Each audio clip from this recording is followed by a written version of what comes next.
This Pitboss podcast is brought to you by our very good friends at Molly's Place Sporting Goods. Easily found on Route 213 in Kennedyville on Maryland's Upper Eastern Shore. The hard-to-find guns, the ammunition that's non-existent today, Molly's has you covered. Plus, much, much more. Molly's is your one-stop destination with Molly's Restaurant, Molly's Mart, and Molly's Place Sporting Goods. Visit them online at mymollys.com, MYMOLLYS.com. Fuel your adventure at Molly's. 5, 4, 3, 2, 1. Quiet on the set. Quiet on the set, please.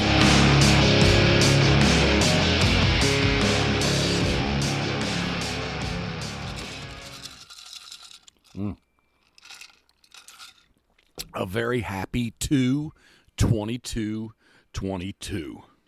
Happy Tuesday. And thank you for tuning into the Pitboss podcast episode.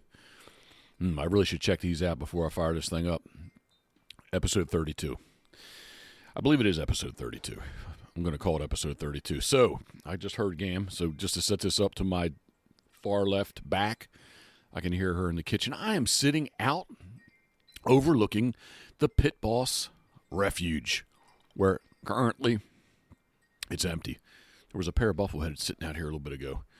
But with the mild temperatures, not a whole lot going on in here. I had some mallards sitting in the yard first thing this morning in the dark, but even the mallard and the black duck have kind of really thinned out. So off on the other side, beyond the Pitboss podcast, excuse me, I am tongue-tied. Beyond the Pitboss Refuge. Too many pit bosses, eh? Somebody's doing a roof, so I can't really see where they're at, but I can definitely hear them, so quite possibly you're hearing them too. Jeff Wood, what's up? He's texted me. Very good afternoon to you, sir. I know Jeff files along. And speaking of people that file along, Nick Castellano, a very happy birthday, a belated by one day.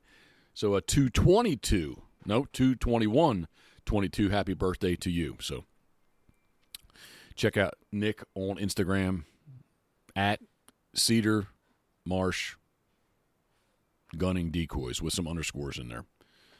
Cedar Marsh Gunning Decoys with some underscores in between each word. Happy birthday, Nick. Delated. My goodness, man.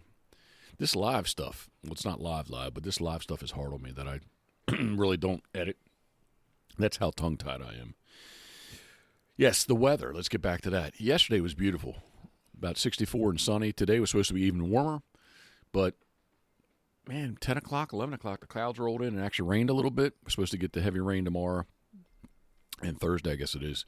But it's just not that, I can't say it's not that pleasant. I'm in shorts and flip-flops, and I'll admit there's a little gust. I'll admit tops of my toes might be a little on the cool side, but I'm sitting out here anyway, so trying to ease. I don't know if you can hear the wind or not. Definitely probably can hear the wind chimes across the canal there on the other side of the Pitboss Refuge. My crown blue slut.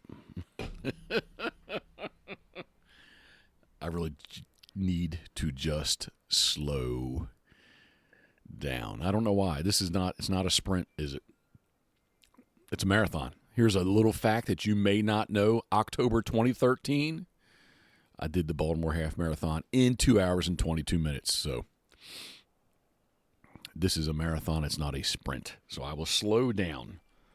But my crown black salute on this 2/22/22 afternoon. Waiting for Karen to get home. I think we're going to do, I got a hankering for some sushi. And she has not texted me back yet. But I'm thinking, hopefully, that she might pick me up some on the way home. Actually, for her too, but definitely take care of me on that. Headaches. I made notes today, so I'm going to try to stay on task. Headaches. I had a headache this morning, very quickly, because of, I don't know what loan I want to call it. I've been telling people it's the last loan. That's probably incorrect. There's a ride going off. How about the biggest loan? The biggest loan, I'm jumping through hoops, and I was not really prepared to file our income tax yet for 2020. But it was suggested to me that I do. And I went to a mad scramble yesterday trying to get all these 1099Ks from PayPal and Venmo and AdSense and everything else where I get my 1099s from. Karen's straight up W-2. Anyway, trying to throw it all together very, very quickly, make it as simplistic as we can for the accountant. Right, stop. Come on now. She came out to lay in the sun, and she's still wanting to bark at people out front. But yeah, headache with taxes because truthfully, oh man, the dogs are going off now. Duke's upstairs going off. Just jumping through hoops. And I guess I always like to be in control, and this I just don't feel like I'm in much control of. And yesterday, a couple other things that I was definitely not in control of that I thought I was in control of. I've worked very hard since Karen's known me. Her credit has always been good, and I've worked very hard on improving my credit because maybe, 15, 20 years ago, I just didn't give a F about anything, any of that at least. I just didn't care, and my credit was less than, I'm playing with stuff on the table and I shouldn't, less than positive, let's say. But I've worked really, really hard to get it above 800, and where am I going with my story? A couple things I got denied for yesterday. Simple things that I thought with the hard check on our credit that I thought be pretty simple for me. Since I got a hard check on it, might as well go ahead and increase a couple other the minimal type things. I'm talking in code, I guess, but not. Talking vaguely, but just some other small forms of credit. I thought, hey, I'll go and get some increases in that, and I think the small increase I was asking for too much of an increase. But yeah, just my headaches are in the financial realm, shall I say.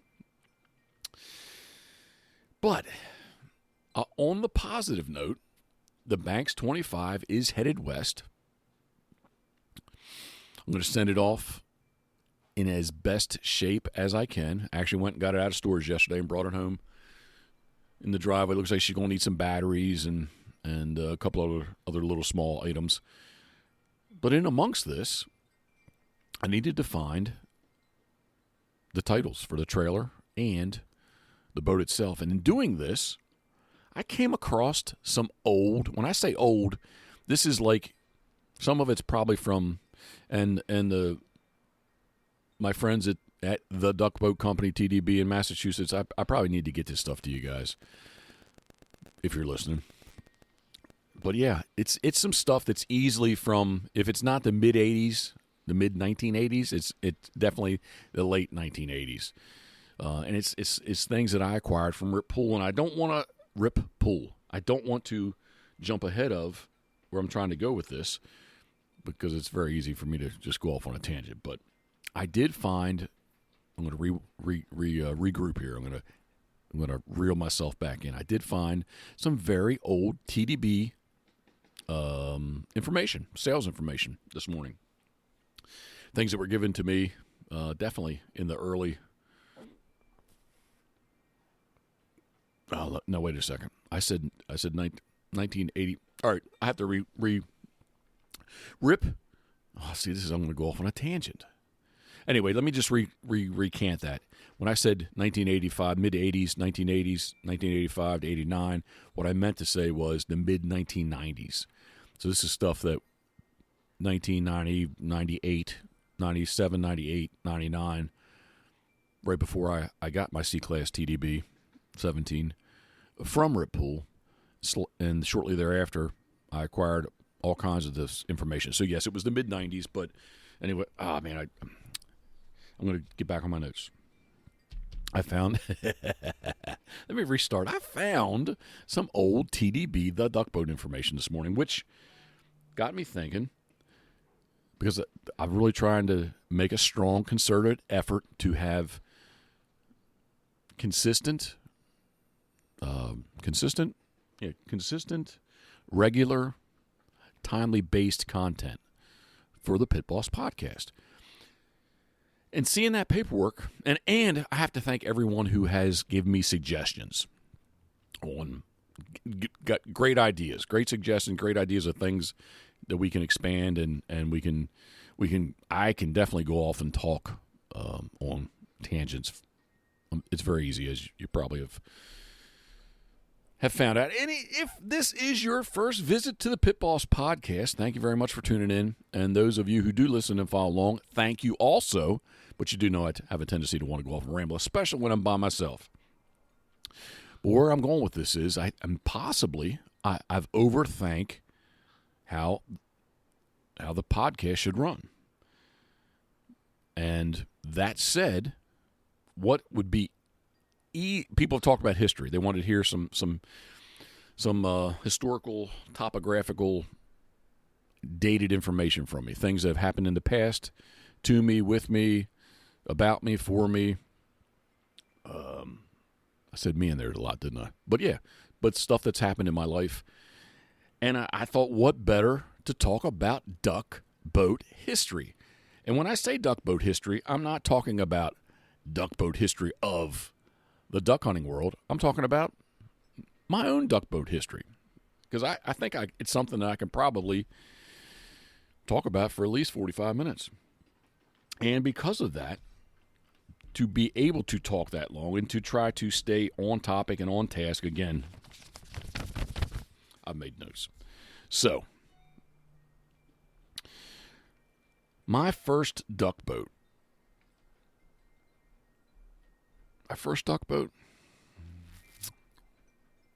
Actually, the very first duck boat so this goes back into Rip Pool and TDB in the duck boat.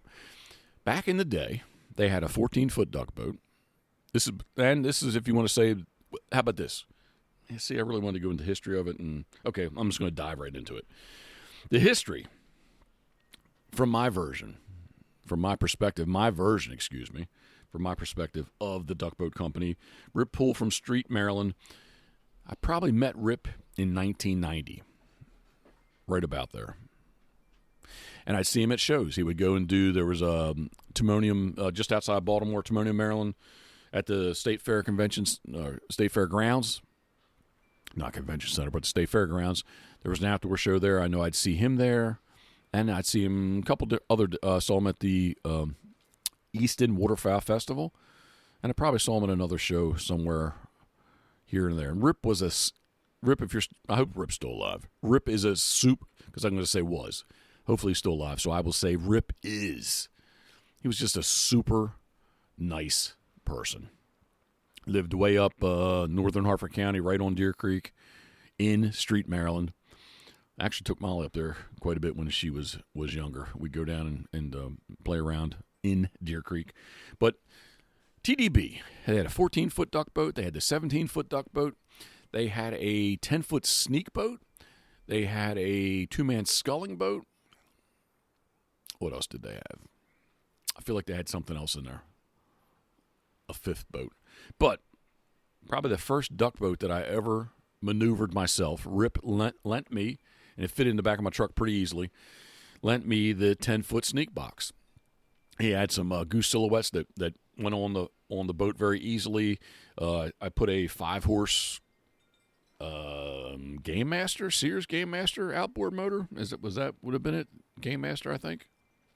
I think it was Sears. Yes, that's what I'm going to go with. The Sears Game Master, and that was the first duck boat that I was ever in that I operated solely on my own. Solely on my own.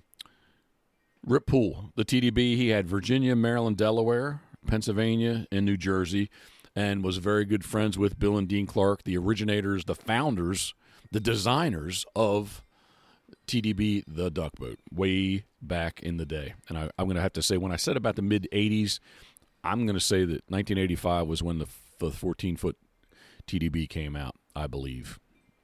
So I'm in between my notes here. Rip Pool, man. I hope you're alive. And if you are, we need to catch up somewhere along the way. It'd be great to talk to you. My duck boats. So that was the 10-foot TDB sneak box was the first thing that I ever hunted out of on my own. Duck boat that I hunted out of my own. I know that on that 5-horse game, what I call Game Master, Game Fisher. Just a small 14-foot boat. Then I went to a larger 14-foot boat. 14-foot boat. I will slow down. That we had a 9-horse Go Devil. It was the short shaft Go Devil. And that boat, I eventually put a 20-horse long shaft, or I guess what would be called a normal shaft Go Devil. And from there, I moved up to an 18-foot Polar Craft with this 20-foot Go Devil. 20-foot, my goodness. 18-foot, 20-foot. 18-foot Polar Craft with the 20-horse Go Devil. Part of my problem is when I do these podcasts, like I'm definitely concentrating on what I'm doing, but I'm my environment around me. Duke's out here now. I kind of looked down at him as he meandered by, gave me the eyes he went by. But yes, the 18-foot Polar Craft. It was the Ducks Unlimited version back in the day. They had a big V-bow, and this was a straight up John boat, flat bottom, your typical or classic, I should say, John boat, which eventually I put. I'm told, Tom Matthews told me this. Avery Outdoors. I purchased the third Avery Easy Up blind, and that was the duck boat for quite a while. I have mentioned Jim Hansel in the last podcast 31 with Coot with dog training, and I happen to have him. I'm trying to remember exactly which friend of his. It was another Jim. Right. My goodness. The long and the short of it is we were going to go shoot canvasbacks, and I had this John boat with the Go Devil in a spot that, probably I shouldn't have had, or a good weather lesson learned to me. We were set up with a kind of a light south, I'll say south, because it's straight off our backs pretty much. South wind, really no wind, breeze when we first got set up, and rolling across, we're on public property on the eastern shore, and rolling across the bay was, here comes this line, and it's dark. And, hindsight now, I know much, much better than I did then, because this would have been in about 1999? No, couldn't be. This was in 97 or 98, because 99 I'm already guided. So, yes, 97, 98. And here comes this line across, and boom, all of a sudden, the wind switches from no wind to the south. Light breeze is pretty much angled right into us from the northwest, blowing. The piece of water we're on is just nasty. I'm going to swing to my hard left, and I'm looking at a cork redhead that I made. His mate, well, not his mate because it was two drakes, but the drake redhead, that bird was all on that trip with us that morning. And that bird got lost in the marsh somewhere because it broke away, and I never ever did find that bird. It's the kind of event that you have to remember now, too, that cell phones, and especially cell coverage, but cell phones themselves were not what they are today. And I was concerned. I was concerned where we were. And, well, I'm getting ahead of myself. So we sat there, and all of a sudden I kind of thought to myself, man, like the boat was kind of up on the beach, good 400 yards, 500 yards to the west, to the left of us. And, man, I went up there, and the damn thing was full of water. Lost a couple electronic devices in it. The Go Devil, the waves were hitting so bad they had broke a bracket on the Go Devil, and my boat was sitting there full of water. And it's the kind of thing where I felt pretty confident that we would be able to get the water out of the boat and get ourselves righted and make sure, when I say righted, the boat was not flipped over, but right the situation and be able to get back. But that said, I wanted to make sure that someone knew that we were out there and where we were, that if there was an issue and we did not get back to the ramp, that somebody knew where we were. So, I thought the sensible thing to do was to call and got a hold of the Maryland DNR and just told them the situation. I told them it was not life-threatening and just wanted to give them a heads up to where we were. But the boat was full of water, and, we were duck hunting, and it was in January, and on and on and on, and went back to try to pick the decoys up, and it was just a mess. It was a mess. And all of a sudden, here comes two big, from a distance, you can see the blue lights. Here come two DNR boats trying to find us. And anyway, it was hard to get the water out of the boat for sure. They towed it back to the ramp, about half full of water. And once I got myself situated and got myself situated, I guess admitted to my got my feelings back in check, because I was bothered that I felt, like I said about not being in control, that I was defeated. One of the first things I thought is, this is not ever going to happen to me again. Not ever. This is not ever going to happen to me again. And I called Rip Pool and said, Rip, I want to get a 17 TDB. So that was kind of how I launched myself into the world of current duck boats. The path that I chose, or maybe chose me, of my duck boat purchases, is that I did not want to be in that situation again. And I still tell people today, you can have the biggest John boat that they make, and it's still an open boat. And I think that's the biggest thing with, doesn't really matter what brand, the brands I'm going to mention here, I have mentioned and will mention, they are truly, closed design duck boats. So, Gam's cooking something good. I don't know what she's got going on, but just a little hint of it blew out and hit me in the nose there.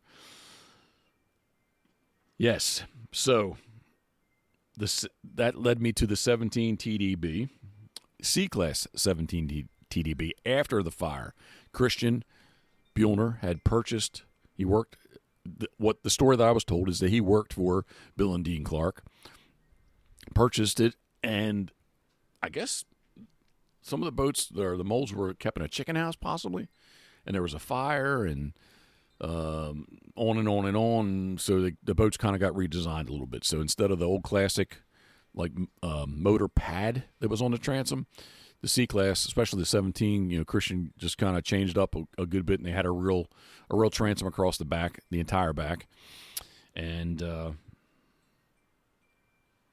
that was post TDB fire. Rip is still there, because I'm going to jump down my list a little bit more, but Rip is still salesman and selling in Virginia, Maryland, Delaware, Pennsylvania, New Jersey, the entire TDB line. So other duck boats that I had in amongst all this. So I guess while I still had the John boat, you know what?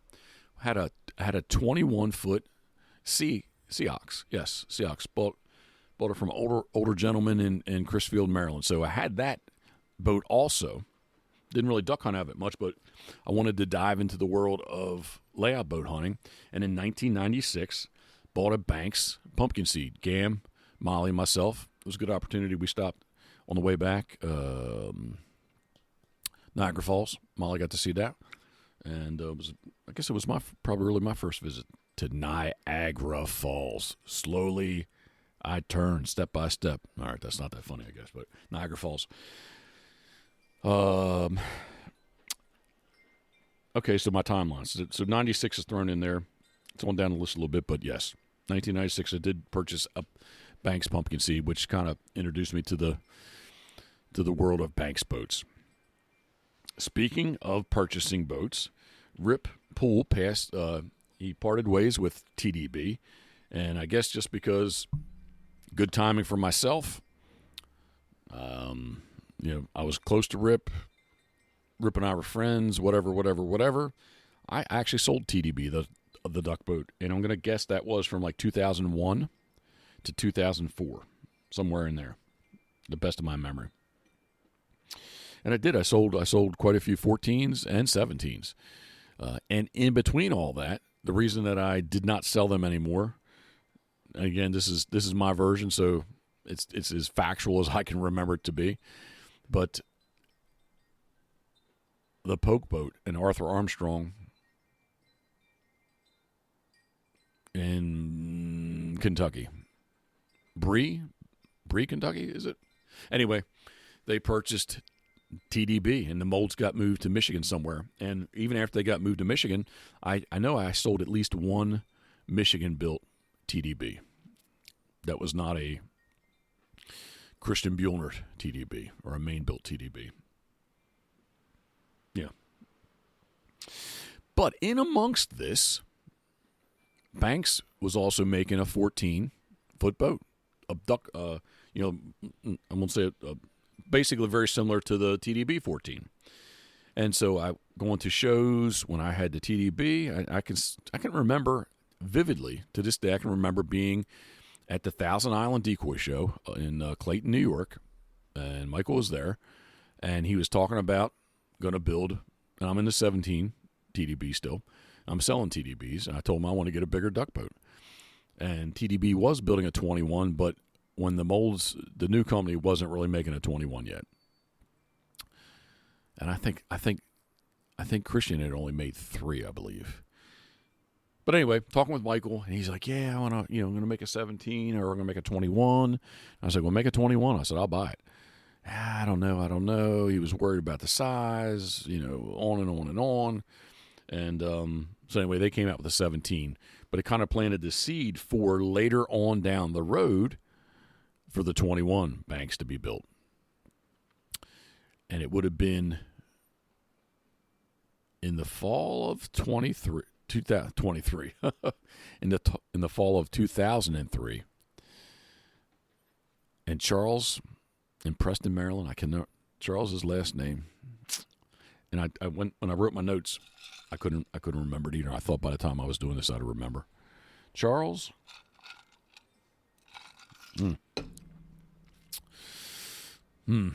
Everything that he had, he wrote on, stolen from Charles and his last name, and I can't remember his last name. I have a life jacket of his. Yeah, it's probably in storage. But anyway, I have a life jacket. It says stolen from Charles. I can't remember his last name. But Charles he bought a layout boat because he had here. Okay, this is here. So it just kind of came back to me. He purchased the first 21 built boat. I'm sorry, the first 21 TDB that was built in Kentucky, and he had it. And he bought a one-man towable, the Hercules, whatever the one-man towable Banks boat is, layout boat. He bought that, and Michael had a 17 Banks that he was delivering. He had his layout boat, and Charles had his 21, and it was in a garage. And I can remember it was like December 7th, 8th, something like that. It was on a Sunday, and it was the weather was just nasty outside. It was howling, and Charles was a super nice guy. So he backed the 17 in. So the 17 Banks and the 21 TDB were sitting side by side, and Michael was ready to build a 21. And I said, I really want one. So we were talking about this, that, the other. Kind of, he's telling me his ideas, and I told him what I thought was nice, and on and on and on. And eventually he came and said, "Look, well, how serious are you about wanting one?" I said, "Well, I'm very serious." And he's like, "Are you serious enough to give me a deposit?" So yeah, I'm serious enough to give you a deposit, but like I'm gonna give you a deposit. Like the boat never get built. Like what's your timeline when you're gonna build this thing? And this was in December, so I don't think that they actually started on the mold until January of 2004, and my season had already started. Big plane going across the top here. My season had already started in October, back in this special Sea Duck season, 107 days long. It had already started, and I don't think that I got the first 21 from Banks, haul number 1. I didn't get it till like this October 16, 17, 18, somewhere in there. It was kind of a mad rush. I had to meet him someplace mid-state Pennsylvania. Mad rush to get it to come back and get it dialed in, and jumping from the 17 TDB to the 21 Banks, holy moly! Like I thought I was like, in a freaking yacht. The thing was just so much bigger than the 17, which just makes sense because 17 feet versus 21 feet. But I can just remember that it was truly like just a huge, huge difference physically being in the thing. And it was a good boat. Went on and had it for quite a while. Had it in the ocean a couple times. And actually took it, trying to think, my years, I did not write this down. This is kind of on the flyer off the cuff, but it got towed to Rhode Island when we hunted with Brian Rhodes and the Swampers, and we did hunt out of my 21. And I don't think he had his 21 yet. He bought Charles's 21 TDB, and that's what Brian kind of helped facilitate that deal back in the day. Yeah. So yes, the 21 served me well, and I can't, how many years I had it, and I remember reaching out. Oh, so here's my story. I want to bring up Steve Hoover. We got to mention Steve Hoover in this. So I'm doing decoy shows, and we'd go out to the Westlake, Ohio decoy show. It's always it's coming up actually here next month. It's always kind of that right around St. Patrick's Day. 15, 16, 17, wherever that weekend falls. I'm looking across the way. I think a big tarp is about to go into the canal, or is it somebody? There's a big tarp that I think is about to go into the canal. Now it's blowing back. Yeah, it's totally loose. I was. My eyesight's not that good with that far away. I was thinking maybe somebody had their hands on the tarp. All right, so Steve Hoover. So. And Steve, I met Steve with selling the duck boat TDB, and I think probably the first time that I met Steve was in Haverty Grace at the Decoy Museum for their October Duck Fair, and he would have been with Scott Barnby because Scotty had a duck water there.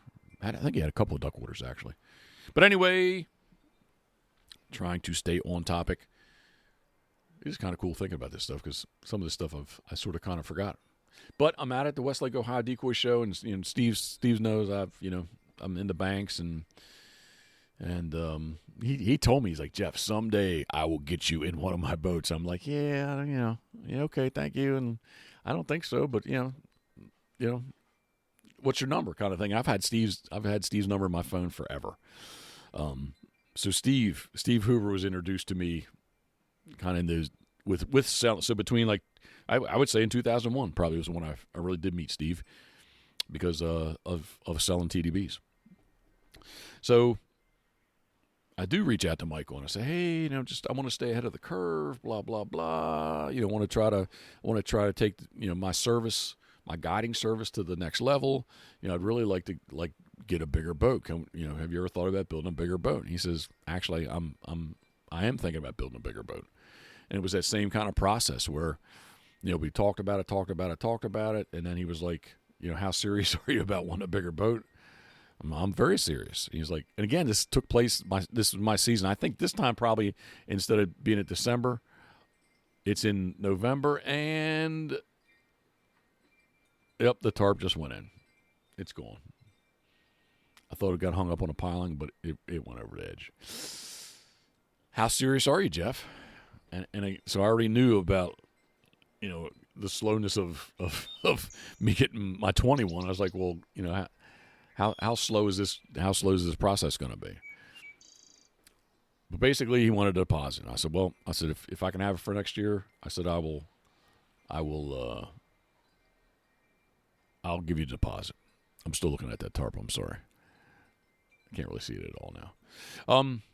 So that's kind of how I came in and around and about to get hull number one of the Banks 25. And that was, so I got the 21 in October.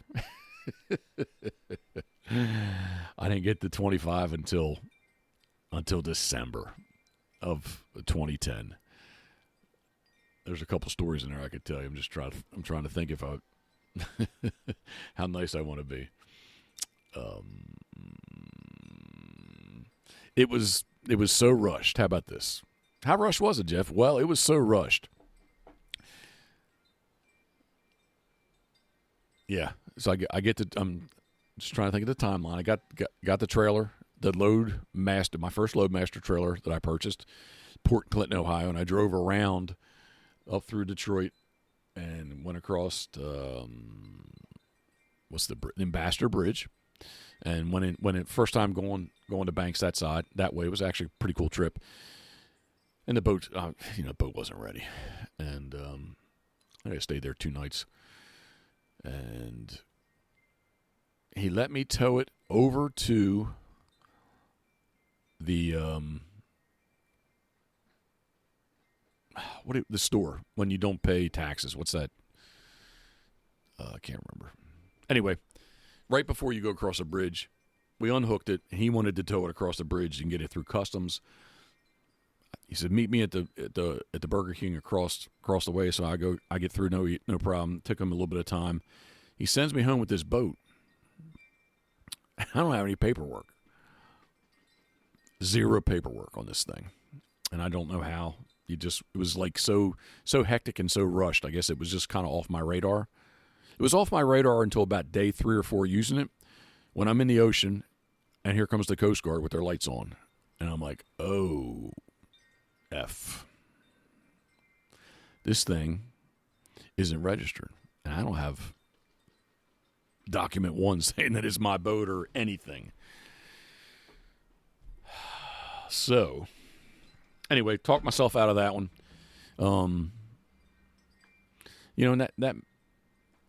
So my relationship with Banks. So at the same time, we're doing Ducks, Dogs, and Decoys DVDs. Before that, 2006. So it's 2010. We kicked the TV show off, and Banks was a major sponsor of the TV show. So I don't know. What does that have to do with it? I think it just speaks to my relationship. I thought I had a pretty good relationship with Banks Boats. Yeah. And yeah. Yes, I thought that I had a good relationship with Banks Boats. And the whole 25 deal may have planted the seed in me. I don't know. Put me going down a path.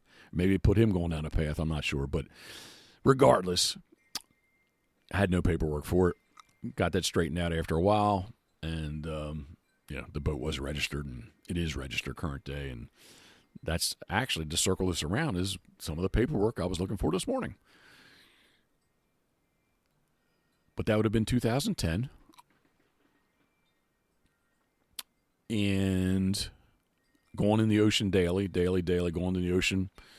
The weather is such, the waves are such, wind makes waves. I found that this year, even in being in the 32-foot this year, the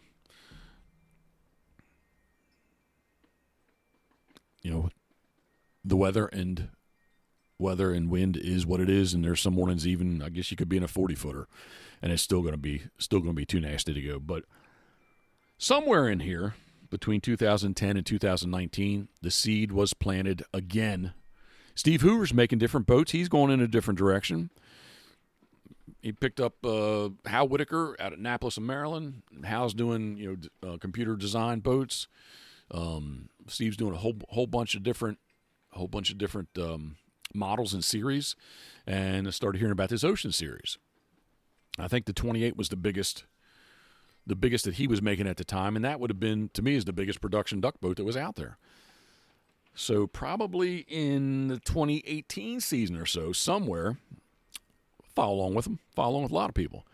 And all of a sudden, I saw a post somewhere about the world's largest duck boat. I'm like, wow. I was like, wow. So instantly, I pretty much text Steve, like, hey, Steve, what's up with the world's largest duck boat? So, Steve returns my text with a phone call, and we start talking about it. He's like, yeah, it's Rod Merritt, HyderPro, HyderPro.com. He's up in Maine, and he got the 32, and Steve's telling me all of the features and things. I was like, yeah, email me some stuff, and if you can give me some pricing, I'd be curious just to see what's what. And that was during the season, and the Harrisburg Outdoor Show just ended last weekend, and Steve was there. Steve was not there this year, but in 2018, Steve was there. 2019, Steve was there. So had more of a chance to sit down with him and talk in person about the Ocean 32, the world's largest duck boat. And again, he threw out there to me. He's like, "Hey, man," he's like, "Rod's a super nice guy. Which Rod Merritt you are? Thank you, sir, for your time and effort." He's like, "Yeah, man, just get to Maine." He's like, and I even told Steve, like, I at the very least, I don't need to take a boat ride, but I definitely need to touch this thing. I just need to see. And again, like going from the 17 to the 21, I definitely was worried about would birds decoy to the 21 like they did to the 17, and they did. Going from the 21 to the 25, again, it was a concern of mine. I don't. Excuse me, my phone ringing. That's the official Pitboss ringtone. It can be found on iTunes. It's available. Pitboss ringtone. So yeah, concerned about would they decoy the 25, and I definitely was concerned about the 32, and I just wanted to see, like, hey, like, is the 32 too much of a duck boat for me? Again, I'm not layout hunting with this thing. I'm boat hunting on all the boats that I've done. Even though I've had lots of layout boats in between, I have a 2-man today, layout boat Core Sound, and I just don't guide with a layout boat. That's all. So that was February, and then with snow and whatever, on and on and on, I flew out of Salisbury to LaGuardia, I think it was, and then from LaGuardia up to Bangor, and then drove over and met Rod, and it was kind of a wet morning. We kind of putted around a little bit at the diner. Weather kind of broke, and Rod was I didn't need to take it for a ride, but Rod insisted. Thank you, Rod. I just wanted to climb up in the thing, just see it, just again physically touch it and see how big it was. I'm looking at it right now. I should have said that right from the beginning. So the Pitboss Refuge is slightly angled to my left, and then to the right, continuously for over 32 feet, is the world's largest duck boat sitting on the boat lift. We 2 weeks ago, right? I guess the weather was nice, super nice, and we broke her out and put her back on the duck boat. So once it does get nice, when I say nice and sunny, so you don't have to like bundle up like it's duck hunting weather. We can take a boat ride in it now, and or once it does get nice, the weather breaks, it's on the lift and ready to go. So where am I with my story? Yes, Rod Merritt went up and saw it. Oh, these dogs. Karen could not go. Took a lot of pictures, a lot of video. We came back. Karen's a big part. I should have brought her up earlier in all this, but Karen is always a big part of my decisions, and we talked about jumping from the 25 to the 32 and going from fiberglass to aluminum, and something else happened in there with Banks that just not really going to say too much about it, but that was another major determining factor of it's okay to move on from Banks. So I have to thank Michael Banks. Michael Banks, thank you very much for my decision in owning the world's largest duck boat. Steve Hoover, thinking of you, we are. So I think that was the most politically correct way of putting that. But yeah, Michael, thank you very much, man. So get back, talk with Steve. Same kind of thing. Steve wants a deposit. Hey, no problem. Send him off a deposit, and I think it took him a little bit to get the haul material that long. I think he eventually got it from New Jersey, but got the boat in the works, and I drove out right before my season. I think we went to PEI. As soon as I got back from PEI, yes, I know I did. Yes. As soon as we got back from PEI, I think it was here a day or two, and then I made the journey out, spent the night out there, and towed her back. I know I had kind of mapped it out. Possibly that would have been the year. Yes, that would have been Rye. Rye would have been a puppy. But thinking about should I from PEI on the way home, take a slight detour since we were already driving. I think it was more of Karen. Whoops, sorry about the springs making a little bit of noise. It was Karen's work factor. I think that was the reason why I come home, get settled, and then I would drive out on my own. But that is how I am currently in the world's largest duck boat, the 32-foot Ocean, the Duckwater Steve Hoover built world's largest duck boat. So, Steve, thank you very much. It's been a great boat. I just finished up 3 seasons. I'm sitting here now just looking at it. Finished up 3rd season in it, and I don't know what else I could ask for, honestly. It's got a Suzuki 350 on it, and that is probably, it is what I'm looking at is probably going to be the last duck boat that I ever purchase. So, I don't know when I will stop guiding, but more than likely it will get me to the end. Whenever and wherever the end is, I think that's the boat I'll be in. So, started off in a 14-foot John boat to a bigger 14-foot John boat to the 18-foot Polar Craft to the 17-foot TDBC class to the hull number 1 of the Banks 21-foot boat to the hull number 1 of the 25 Banks boat. Somebody told me Banks is not in business anymore, so that I don't know if that's a rumor, one of those internet kind of rumors, but yeah, that I don't know. But again, I have to thank Michael Banks. I have a smirk on my face. Michael, it was for not you. If it was for not you, I wouldn't be in the Ocean 32. Steve Hoover, thinking of you, we are. So, I think that kind of is my version of I said my twice there, but my version of my history of my duck boat, said for the 3rd time. So, the weather's kind of looking really, really great now. The sun is totally gone. And I think that, and what time is it? I think Karen's possibly close to leaving. She has not texted me yet. Geoff's texting again. I need to catch back up with Jeff. But yeah, I think I'm rambling now. Not that I don't ramble, but this would definitely be rambling because I'm down to the bottom of my notes. Don't have any more to talk about that. If you don't follow along with me and us, when I say me a lot, but it's Karen and myself, definitely check us out on Instagram at Pitboss Waterfowl, on Facebook at Pitboss Waterfowl, patreon.com/Jeff Coates, JEFFCOATS. And definitely, if you have not found us on YouTube, please do so. YouTube.com/Jeff Coates, JEFFCOATS, or YouTube.com/Pitboss Waterfowl, PITBOSS Waterfowl. So that's all I got. I'm hoping Karen will pick me some sushi up, though. I'm feeling it. I guess I could drive out, but she has to come right past, so might as well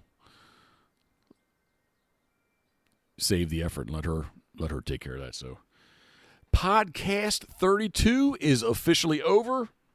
As always,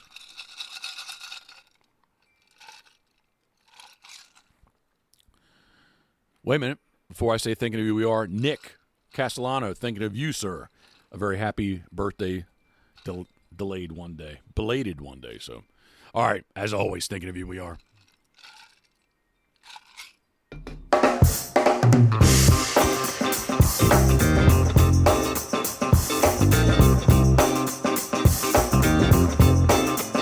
It's gotta be against the law to look this damn good. Watch out now.